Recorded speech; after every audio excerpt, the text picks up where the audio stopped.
Hey guys, welcome back. In today's video, I will be showing you how to embed widgets to Notion for free with Indify. So let's get started. Head to the Indify website and sign up for a free account. Log into your Indify account, adding a weather widget as an example. Once logged in, you'll see a list of widgets available for embedding into Notion. Choose a widget you want to add. For example, let's go with the weather widget. Click on Create Widget. In the Setup panel on the left, you can input the location. Choose between Fahrenheit or Celsius, adjust the number of days for the weather forecast, and explore additional feeds for customization. In the Style section, you can customize text colors, animate icons, or change the background color of the widget.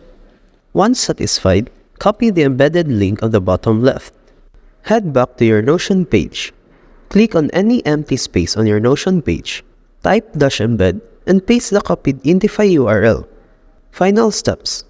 Adjust the size and position of the embedded widget on your Notion page. And that's it.